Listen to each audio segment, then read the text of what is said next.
Welcome our YouTube channel GS with आंसू। दोस्तों, बिहार प्रधान शिक्षक के लिए सेट प्रैक्टिस कराया जा रहा है, जिसमें आज डीएलएड से संबंधित प्रश्नों को देखने वाले हैं। आपके एग्ज़ाम में टोटल 75 क्वेश्चन पूछे जाएंगे डीएलएड से, जो आपके एग्ज़ाम पास कराने में बहुत बड़ा रोल अदा करने वाला है। डीएलएड से संबंधित प्रश्न बहुत लोग को याद या समझ में नहीं आता होगा, फिर भी हमें याद करना ही होगा अपने सपनों के लिए। वीडियो स्टार्ट करने से पहले दोस्तों, आप लोगों से एक ही रिक्वेस्ट है, प्लीज़ वीडियो को लाइक एंड शेयर ज़रूर करें।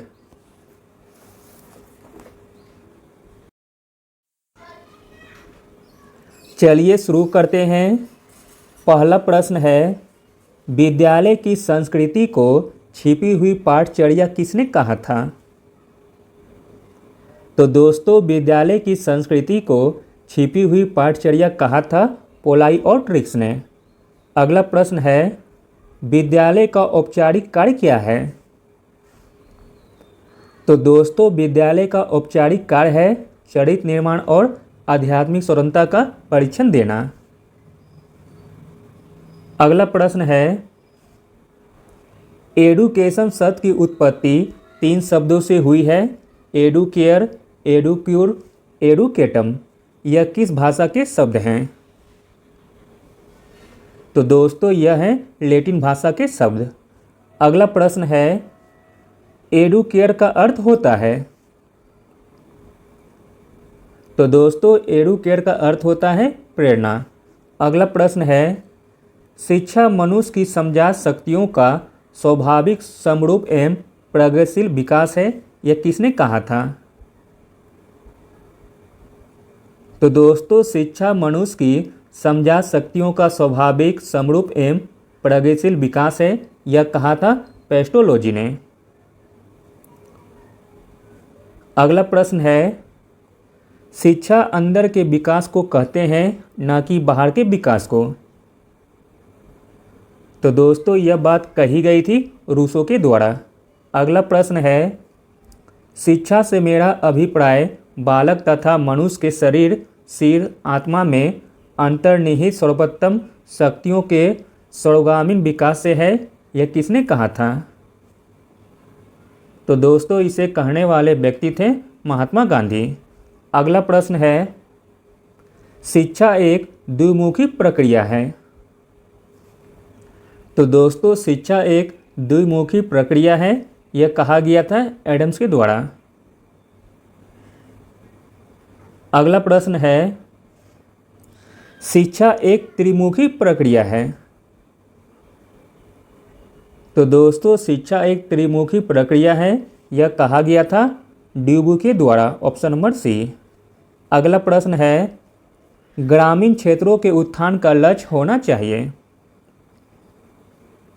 तो दोस्तों, ग्रामीण क्षेत्रों के उत्थान का लक्ष्य होना चाहिए प्राइमरी एवं प्रौढ़ शिक्षा का प्रसार।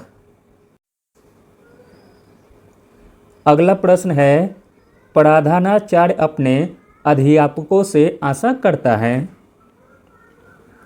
तो दोस्तों, प्रधानाचार्य अपने अध्यापकों से आशा करता है समर्पण एवं निष्ठा की, योग्यता एवं ज्ञान की तथा आज्ञापालन भाव की। तो दोस्तों, इसका राइट आंसर हो जाएगा ऑप्शन नंबर डी, उपरोक्त सभी। अगला प्रश्न है, अभिभावक अपने बालकों के लिए अध्यापकों से आशा करते हैं। तो दोस्तों, अभिभावक अपने बालकों के लिए अध्यापकों से आशा करते हैं निष्पक्ष व्यवहार की तथा सहानुभूति एवं प्रेम की। अगला प्रश्न है, बालकों में आत्मीकरण की भावना विकसित होती है। तो दोस्तों, बालकों में आत्मीकरण की भावना विकसित होती है माता पिता से, पड़ोस से तथा परिवार से। तो दोस्तों, इसका राइट आंसर हो जाएगा ऑप्शन नंबर डी, उपरोक्त सभी। अगला प्रश्न है, दिव्या सपन किस विधि से लिखी गई पुस्तक है? तो दोस्तों, दिव्या सपन कहानी विधि से लिखी गई पुस्तक है। अगला प्रश्न है, मोंटेसरी शिक्षा पद्धति में किस बात का विशेष महत्व दिया जाता है? तो दोस्तों मोंटेसरी शिक्षा पद्धति में बाल स्वतंत्रता का विशेष महत्व दिया जाता है।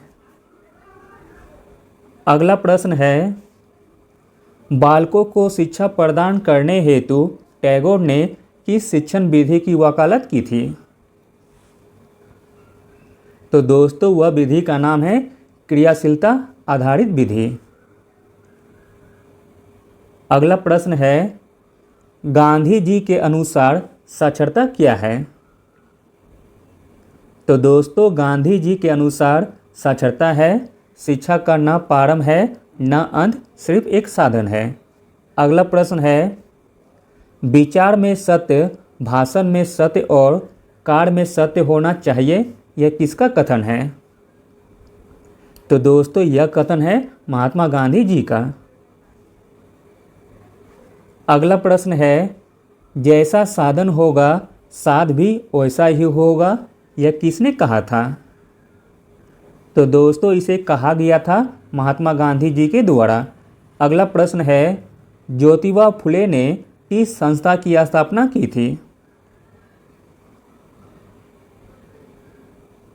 तो दोस्तों ज्योतिबा फुले ने स्थापना की थी सत्यशोधक समाज की।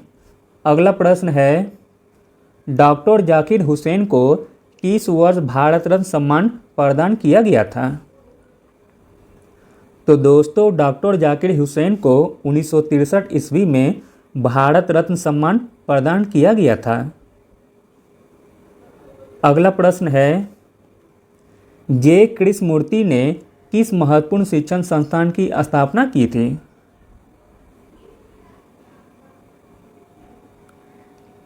तो दोस्तों जे कृष्णमूर्ति ने ऋषि वैली महत्वपूर्ण शिक्षण संस्थान की स्थापना की थी।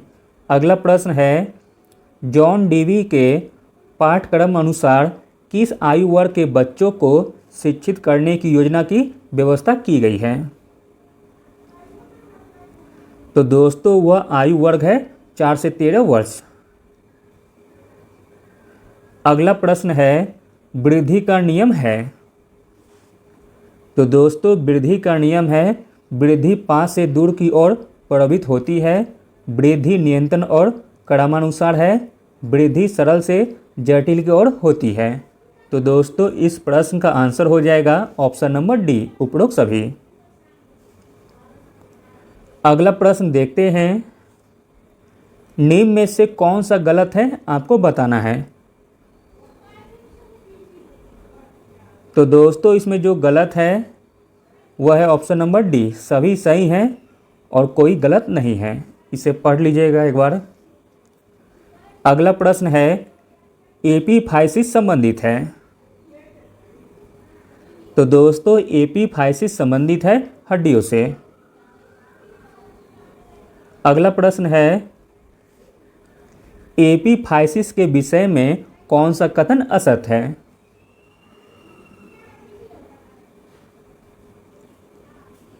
तो दोस्तों एपीफाइसिस के विषय में जो गलत है वो हो जाएगा ऑप्शन नंबर डी, इनमें से कोई नहीं, यानी कि यह तीनों के तीनों सही हैं। यह जन्म के पूर्व से बाल्यावस्था तक हड्डियों को कठोर बनाने की प्रक्रिया जारी रखता है। लंबी हड्डियों में 2 स्थानों पर प्रकट होता है। विकास के साथ यह केंद्र स्वतः मिट जाते हैं। अगला प्रश्न है, जन्म के समय अस्थि विकास में?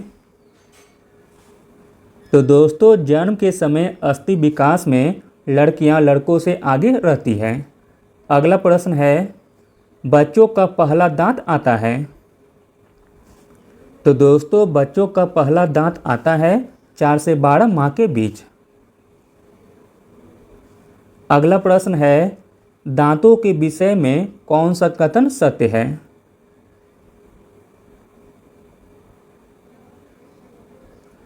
तो दोस्तों इसका राइट आंसर हो जाएगा ऑप्शन नंबर डी, इनमें से कोई नहीं, यानी कि तीनों के तीनों गलत दिए गए हैं।